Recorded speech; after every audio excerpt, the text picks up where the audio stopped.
Okay, so you heard me refer to them. Hussein Khalid is the CEO of Voices of a Community Activist and leader of Leaders of Africa. That's Vocal Africa. And the question is, does this man ever sleep? But he's here all the same. And in the good company of active citizen Shakila Wafula, who is also here, one could ask the same question. Good morning, both. Good morning. Karibuni sana. Asante. The struggle continues, doesn't it? Kabisa. So as we get into conversation for our Justice Thursday conversation today around accountability in Kenya, we're going to welcome you to the show with today's proverb. Dennis will tell you where we are. We'd love to hear from you about that. Mm-hmm. So I've just come back from Dakar, Senegal. Oh, nice. And our proverb is a very simple one. You can interpret it in very many ways. And because you're not new to this, I'll go ladies first. Okay. So Shakira, he who stays long in the river does not notice its coldness. He who stays long in the river does not notice its coldness.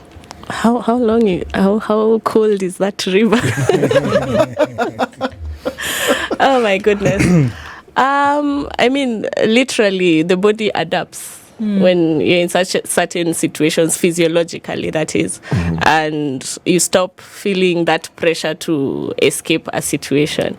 When we apply it to life, I can think of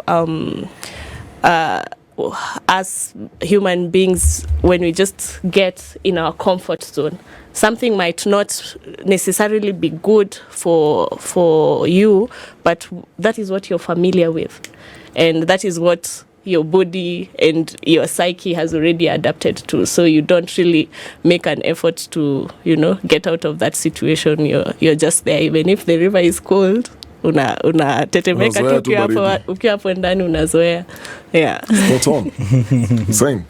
Yeah, Shakira is somewhat of a medic by profession, so she would very much understand the body adapting to such stuff. The last thing I remember about body adaptation and what it's biology, I think it's called homeostasis or something.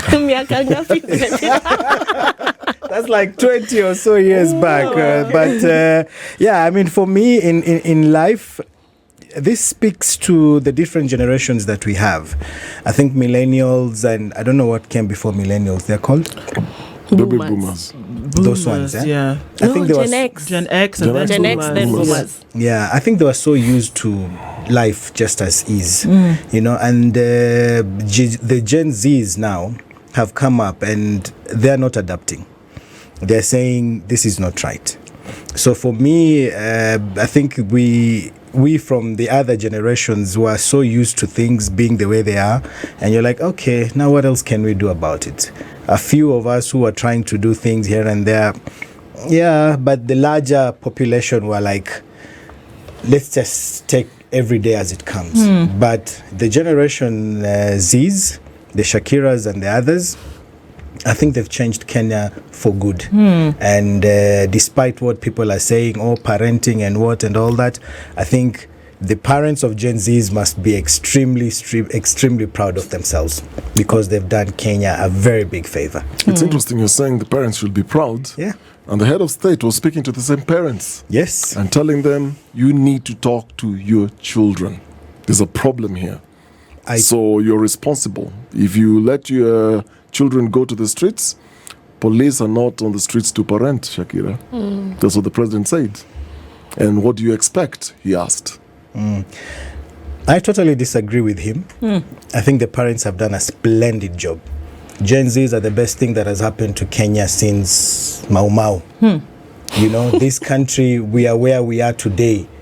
Accountability, which we are discussing here today, democracy, good governance, and all this is now at the fore because of Gen Zs. Everyone now is interested in governance, is interested in politics, is interested in knowing what the president is doing, because the Gen Zs have woken up and they're saying, we need to know what is happening with our money, And this is a very, very good thing. So if the parents are responsible for the Gen Zs, then the parents have done a splendid job and they need to be proud of themselves. We must be proud of the Gen Zs, and we must tell them that they are, they say a breath of fresh air for Kenya. And this must be communicated very, very clearly to everyone. And and as we have that, and then going to see this accountability word, sprung up. It has every now and then it pops up, but accountability is what was being demanded of government, was being demanded of Kenya's leadership at whatever level, whether it's accountability for those who may or may not have been disappeared, killed, or whatever, abducted, whether it is accountability for public resources, whether it is accountability for the lives of Kenyans that have been put in your hands because you bear the brunt of responsibility when it comes to leadership. And that accountability in more and more cases is okay for people who died, for people who have been disappeared, for people who have been arrested, or whatever the case may be, because they joined a protest. Accountability then needs to be sought for those lives that have been lost. Let's take the lives that have been lost, for example. Definitely. This is a Justice Thursday conversation. And one of the things that was top front and center, June 25th, was be accountable for those lives that were lost, that mothers are coming to cry for their children, for babies who had no choice. And then we saw the same thing again. Are we a step further than we were June 25th? We'll start with you, Shakira. For me, to be honest, I feel like when it comes to justice and accountability, the state of our country is deteriorating, because the people who have been mandated with these responsibilities are not doing what they're supposed to do. Take, for example, June 25th. The police themselves came out and assured us that there was going to be a peaceful march that day. And we didn't even cover 50 meters before we had tear gas canisters thrown at us, and rubber bullets, eventually live bullets, were being used. By the end of that day, we had at least 19 people who had been confirmed dead before we were turning in the night, and so many more have continued dying from the injuries that they sustained. And then we had a lot of young people who are rounded up and detained for participating in the protest, and some of them they were arrested and they were not even actively involved with the protest. They were just being profiled. You look like a young person, you look like you could have been in the protest, so they're just arresting them. And because of this profiling, we've ended up having and minors being detained alongside adults. So what kind of trauma is being imposed on these children? And then they're being presented to the judiciary with these trumped up charges. What's the responsibility of the DPP? Why would you attach arson, terrorism to young people and then have them detained in maximum prisons? If you look at the chain of people in charge who are just being dismissive with what is happening, as I would imagine, as whoever is like director of Kenya prisons or something, he should come up and say, why are you bringing us minors to hold them in remand? With the DPP, why is he approving such atrocious charges? And the judiciary, when they are receiving such charges, why are they allowing them to go through with the process? And then the bails that are being put, 300,000, 100,000. It's like people are being punished for being poor, because right now, how many people will you tell, give me 50,000, 100, and they can immediately remove that amount of money. So there's a lot of institutions that are not standing up for what is right. They're not even coming up to even question and talk about what the issues of injustices that are taking place. I've learned that we have a Department of Children's Service. I haven't heard them talking about the minors that have been detained. Up to now, we have at least 5 minors that are still in industrial area prisons. So in my view, the accountability, and my voice is shaking because it's painful. It's painful to imagine the kind of things people are experiencing out there. And these are people you interact directly with. You interact with the mothers, and mothers are crying out here, and they don't know what they should do so that they can make the processes and the situation better for them. But those who are in these positions of power, they are not doing what they're supposed to be doing. Hussein, let's put a human face to this conversation. I've seen you day and night. I asked you how you sleep at night, or even if you sleep at all. You're interacting with these families. When the mothers were crying outside the courtroom, when the young, Shakira is saying, when these young people were slapped with the bond terms, Hefty. terrorism charges, and you can clearly tell they can't afford. When you're speaking to these families, you've attended these funerals, because we've even forgotten that there are people, so many people have been killed. Yeah. There are people still waiting for postmortem results that are not yet out, because again, that accountability comes in. There are delays in getting these reports out. There are burials around the country as a result of the deaths. Let's put a human face to that for a moment. When you're speaking to these families, paint a picture for us what is going on without the glare of cameras, without the microphones, and without the press present. That's a very, very important scenario to paint to Kenyans. First of all, let's understand who these young men and women are who are being arrested and charged with terrorism-related offenses. First of all, these are people who are picked in their communities.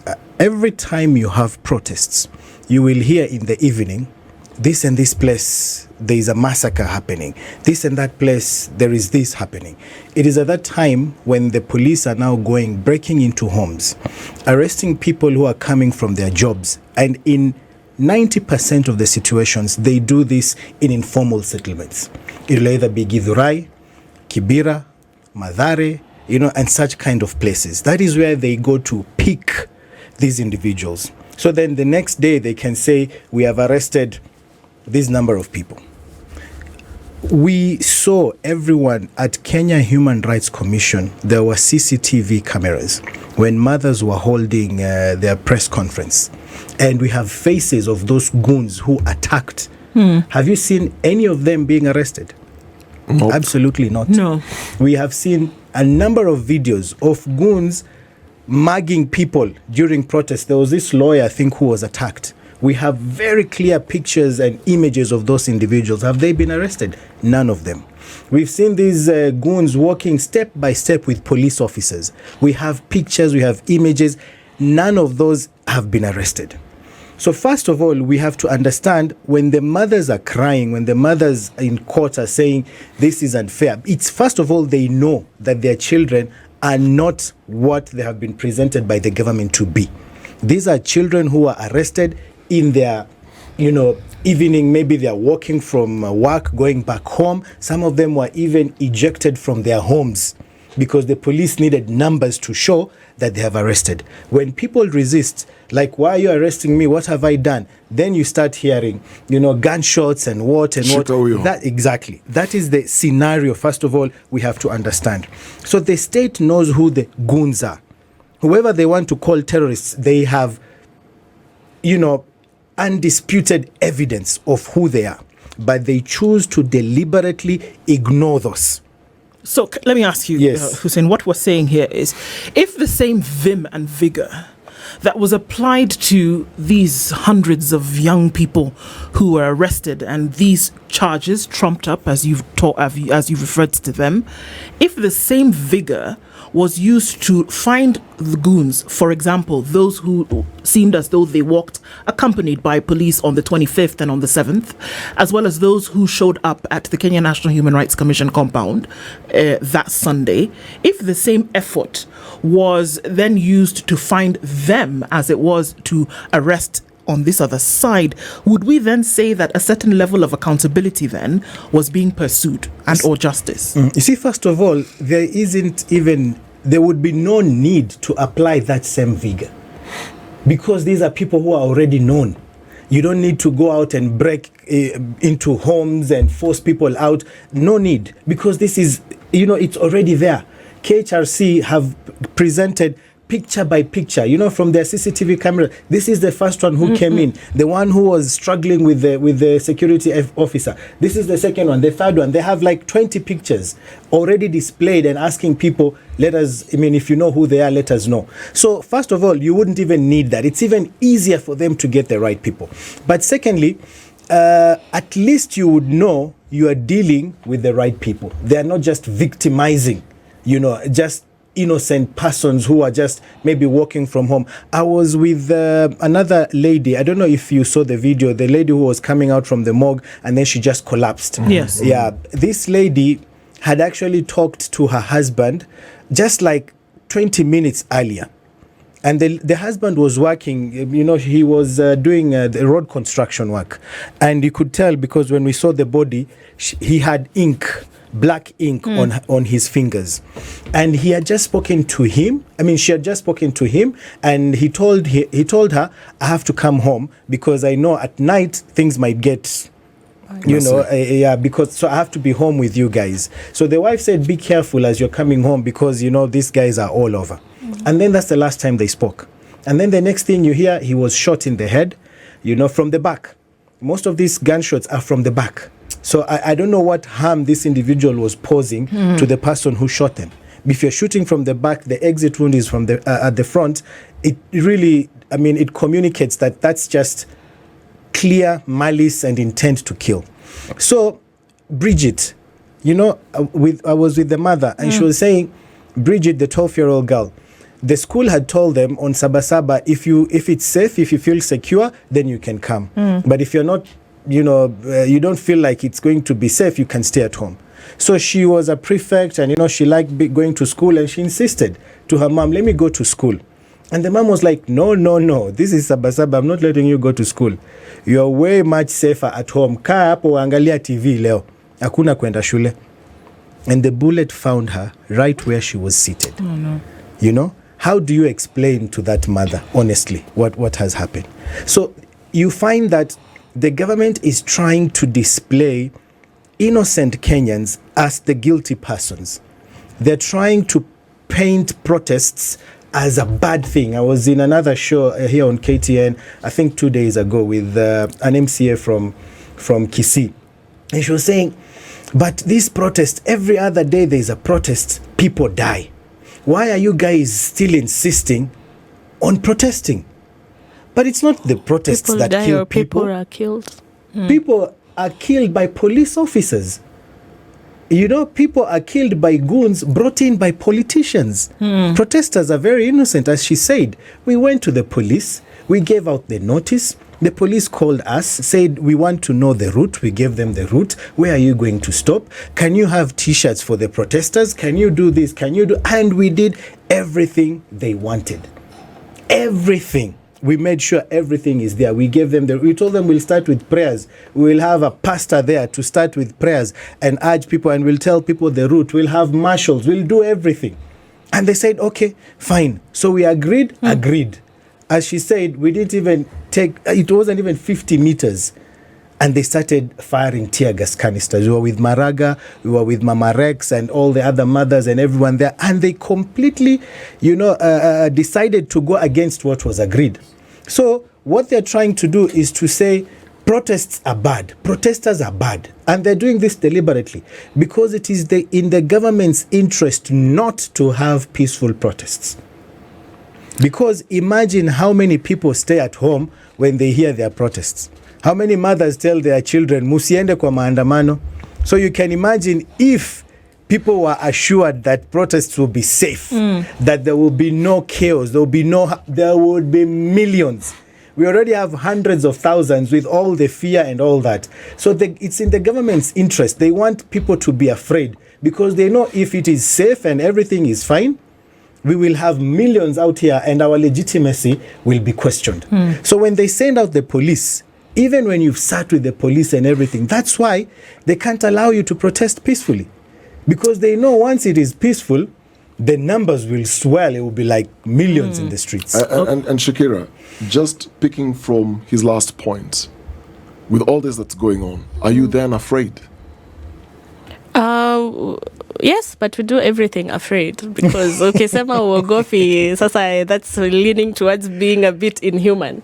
I mean, this is a threat to my personal life, a threat to the people around me that I love, and a threat to the common mwananchi, even those that I don't know. Nobody deserves to die just because somebody somewhere decided you're not supposed to make noise, you're not supposed to.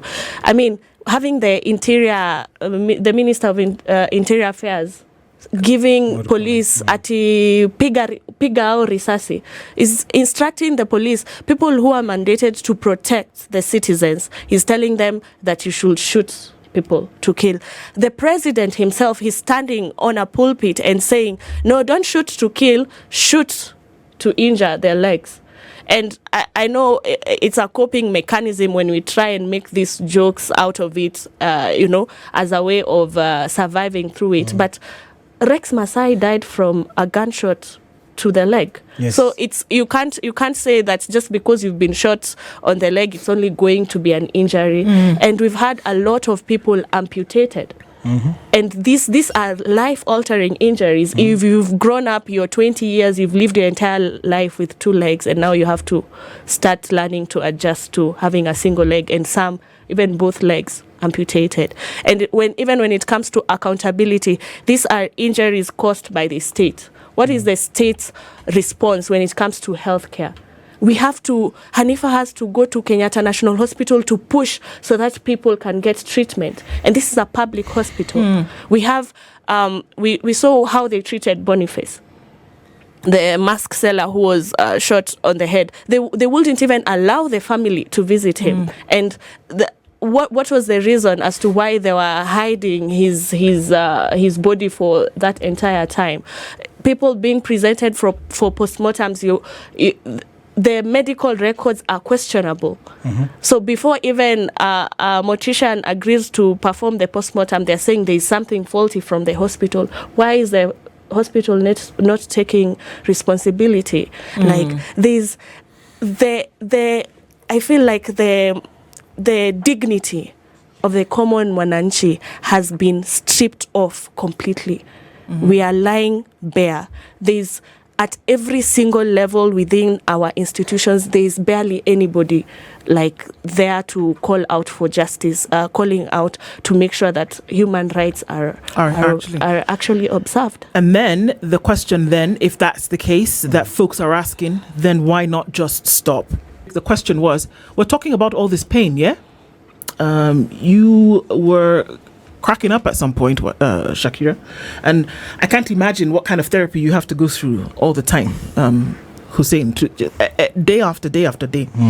So the question from it could be which side that says, okay, if there's so much pain, if this is the result of these protests, if these things are happening day after day, month after month, year after year, and you've even been told, well, if you take yourself to the police, what do you expect is going to happen? So why continue? I think that's exactly why we need to continue, so that we can change that situation. That status quo has to go. The more we give up, the more we say there's nothing we can do, the more things stay the same. And I think right now we have the momentum. The Gen Zs have showed us that, things can change. The president conceded and said, we will not, I will not sign this finance bill. And, he said, we'll take it back. So it is possible. People power is possible. They say people are stronger than those in power, something like that. And we have to continue putting the pressure on. They say protest, when you hold protests, people die. But why are you allowing people to shoot and kill your children? Why are you bringing in goons? Because those who are responsible for the violence during protests are police and politicians. And let me say politicians from either side, because they are the ones who try to infiltrate. They are the ones who try to send goons so that the protests can look violent, so that there can be looters, there can be, vandalism and such kind of stuff. So we can't give up on our constitutional guarantees. There is a reason why you give the police a notice. And the law is very clear that at least 3 days or 14 days before 3 days is so that they can actually organize and make sure you are safe. You can't come as police officers and tell me we have intelligence that looters have been organized to infiltrate your protest, so we are calling off your protest. What the hell? I mean, this is a constitutional guarantee. I'm giving you notice for 3 days so that if you have that intelligence, you are able to act on it and stop the looters so that I can exercise my right. You can't suspend my constitutional rights on pretext or on the justification that there are looters that are coming my way. So for me, I believe that we are standing on the right side of history. We're standing on the right side of justice. We need to continue injecting, as was said. We need to continue pushing, because this is the perfect opportunity we have to finally bring change. The opposite of accountability is impunity. And we must fight impunity, and we must fight it right now. All those officers, all those politicians, all those individuals who are responsible for the deaths of hundreds of protesters must be brought to book. And if we say now we're giving up, we are almost there. And we need to continue pushing until we are able to hold these leaders accountable. You know, it's interesting. I was speaking to somebody yesterday who's not a Kenyan around this protest. And we were just having a conversation around protest. And it occurred as we were talking, an example, in India, the farmers had a protest for 8 months. And for 3 weeks, they actually, if I may recall, were outside the parliament in India for 3 weeks. Not a single bullet was fired.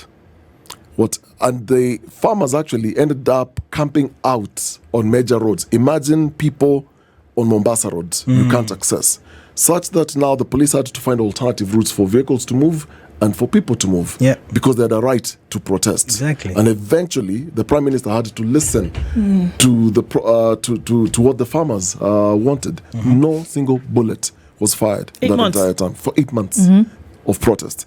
Shakira, when you're looking at all this, 7 people were charged yesterday. At first, the charges were arson. They were released. Then they were rearrested. They were slapped with new terrorism charges. When you speak to your fellow young people around these charges, do they even understand the far-reaching consequences when you are actually charged with a terror-related offense? Do people even understand what this means? To be honest, I myself don't.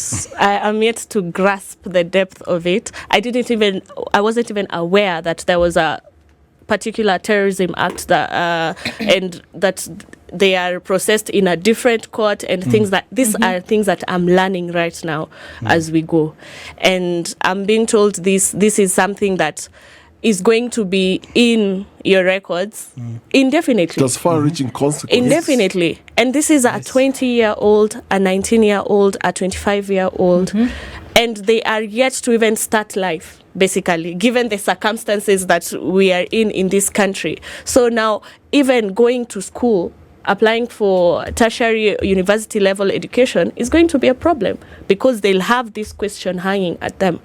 If they succeed and they get their diploma, their degree, getting a job, being employed is going to be difficult.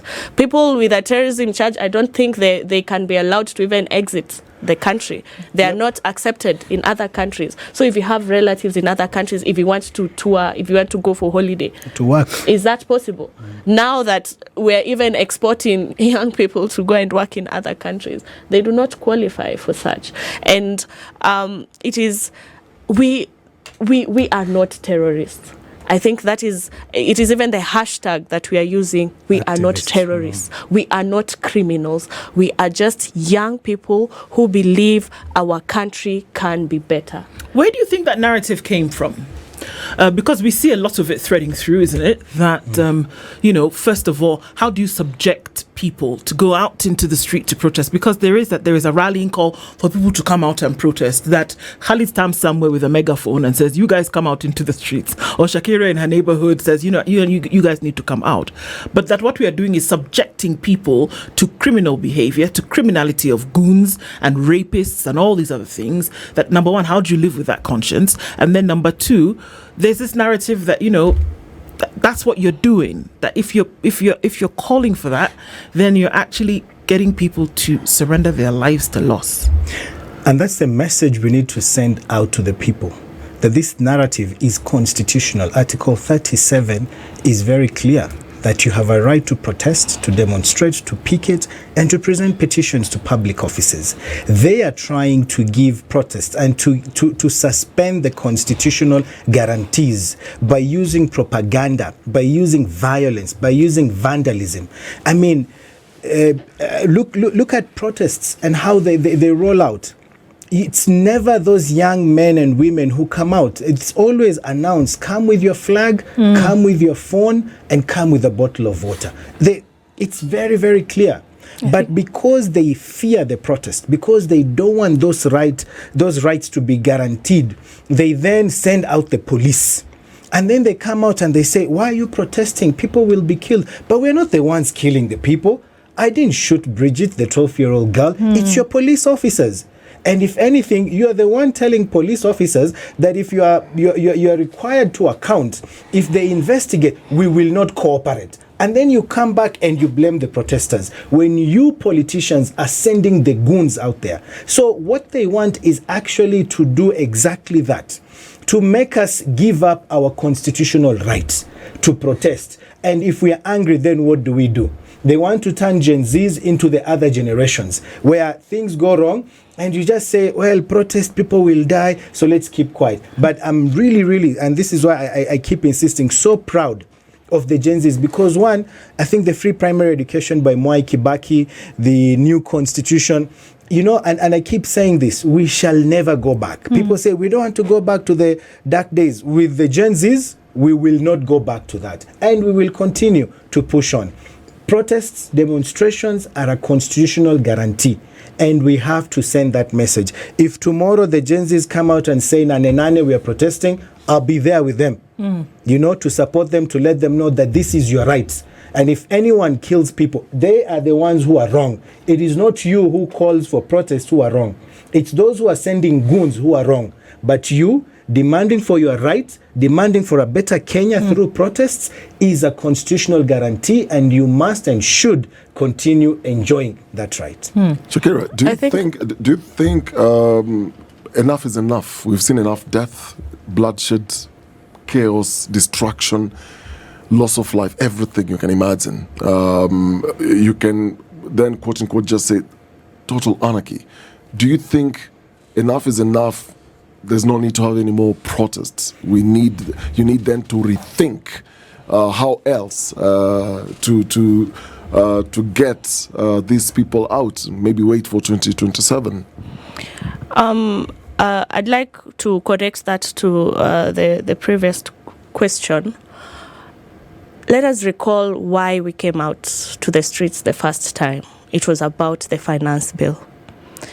And yes, there's one, two, maybe a group of people who suggest that it is a constitutional right of us to come out and demonstrate and say that we do not like what is happening, right? And then we came out to the streets because we believe that Kenya can be better.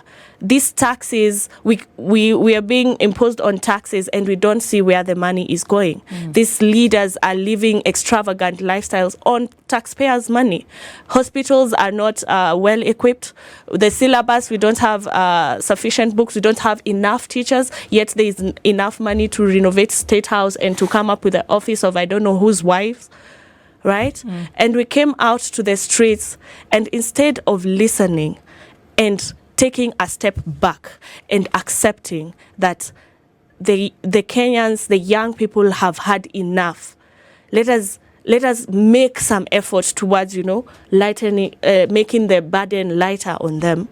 They decided to kill us. They decided to become brutal. And every time people come out on the streets, personally, I don't think I've ever told anyone to come out on the streets. Like, you guys, let us come out, we should protest. No. But conversation, the way conversation is driven, you look at your options and what is left for us.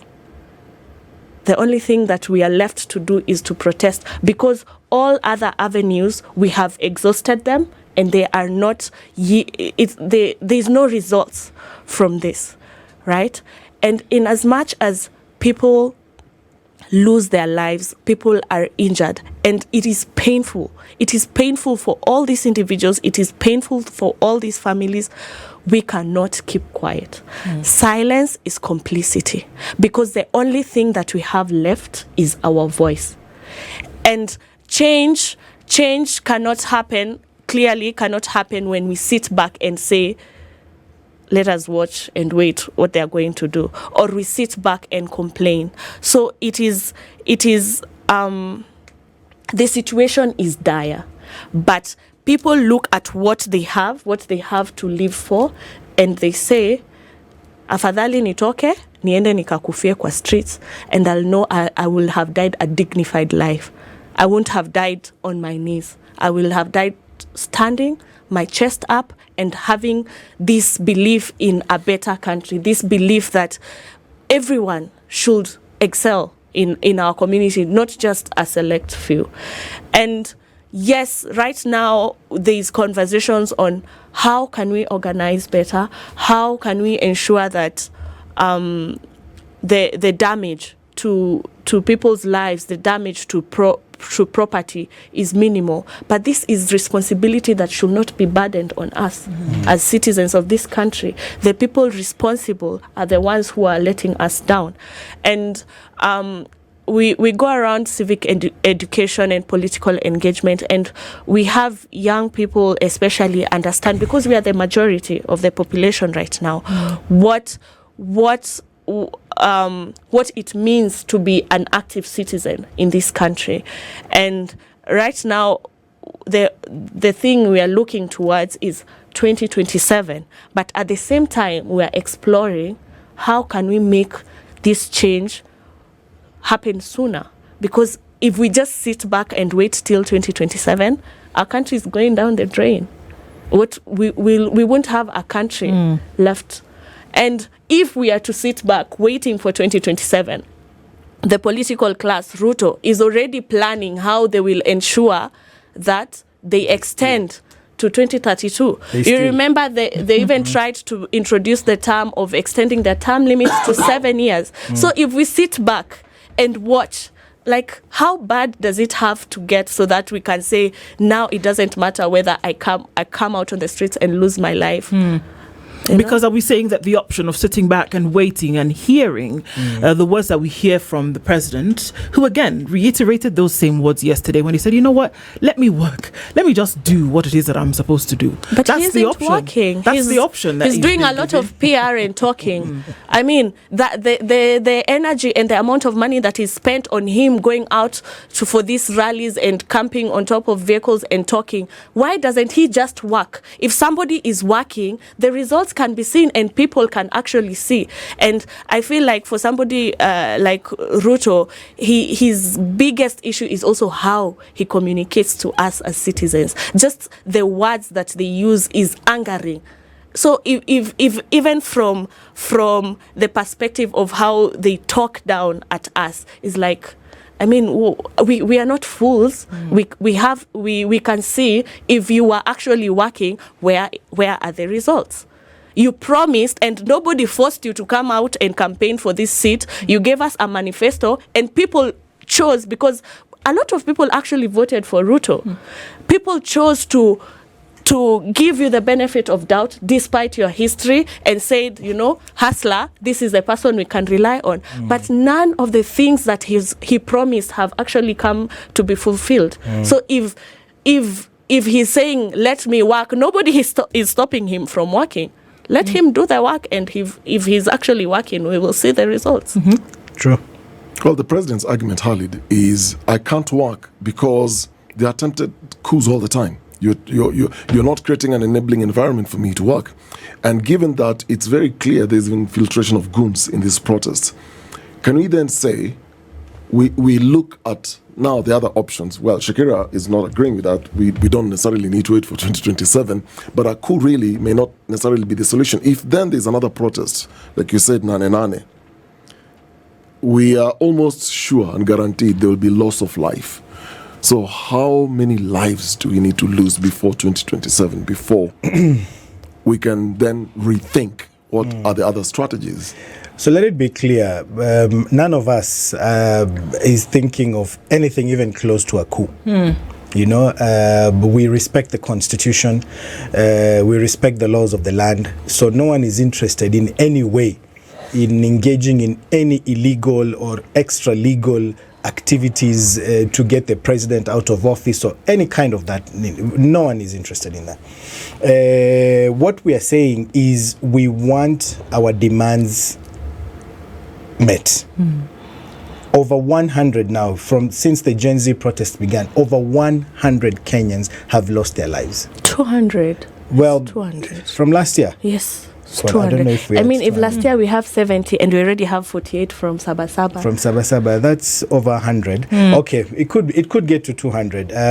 But we want justice for those people. Number one, you don't need dialogue to do that. Some of these videos are so open.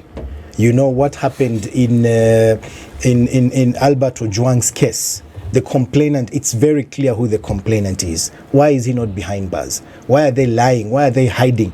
You know, we have Njoki, the lady who died in prison. So we have very many clear cases. We even have videos of this police officer shooting at a journalist. You remember the tear gas canister. Yeah. Why is that man not behind bars? You know, there is such clear evidence of everything. Nothing is being done. You don't need dialogue or anything to do that. Justice for families, victims, the mothers, the what. These are not even my words. These are his own words, that we will support those families. He said that. He hasn't done that. There are things he promised. The number of advisors will be cut down. What we hear is now, since he said that, it's even tripled the number of advisors. So there are very clear, you know, you can't call people to a dialogue for people to talk, and on those same tables you're putting dead bodies there. You're charging 16, 17-year-olds with terrorism, and then you're telling them, come with dialogue. I mean, where is the honesty there? You can't have that. So you really want people to talk. You want to bring everyone together. Be sincere. Please be sincere and say, everyone is innocent until proven guilty by a court of law, not by a police officer. You can't see someone at a shop, could be the owner, trying to open that. He's lost his keys. People are coming to steal his items. So he wants to take those equipment to safety, maybe keep them somewhere safe. And here you're telling the police, if you see someone doing so, shoot them. What if I'm the person, it's my shop, and I'm trying to get my goods out and take them somewhere safe? You're not a court of law as a police officer. That is why the law says until proven guilty by a court of law, because then you will bring your evidence. You'll say, I'm doing this, that one is doing that, and you'll be able to make a decision on that. Indeed. So I think we have to be very clear. Right now, the only language the government listens, it's protests. That is why Raila has done this. I think he knew this many years ago, that this is the only way people will listen when I do this. Indeed. And that's why he has ever been in government. It's protests and protests and protests, and there is evidence to show that. So we need this government to listen, both Raila, and we don't want dialogue. We want justice before dialogue. Once we get justice, we can then sit down and look at how to move forward. But please don't tell us, come to the table, and then you're putting bodies on the table and saying, now let's talk. That can't happen. Hussein, Khalid and Shakila Wafula, thank you for being here this morning. The conversation is far from over. It still continues, and obviously the discourse goes on, because at the end of the day, something has got to give. I'd like to just bring up something. Right now, in an effort to look at other ways at how we can keep pushing for change, we are making efforts towards recalling MPs. And personally, I have an agenda with our current women rep. I'm taking that personally, seriously. Esther Passaris. And we already have a petition in place. We are making efforts to collect the signatures because the parliament in itself, the house, it is supposed to oversight.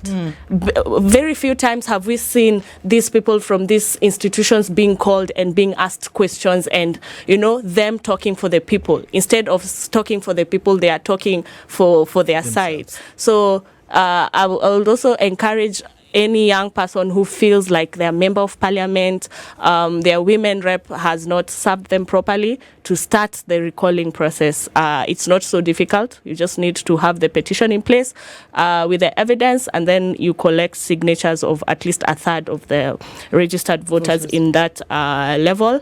And let us see. There's also upcoming by-elections. Let us have young people vying for these positions, including yourself, exposing that service to the people can actually be done in a better manner. Yeah.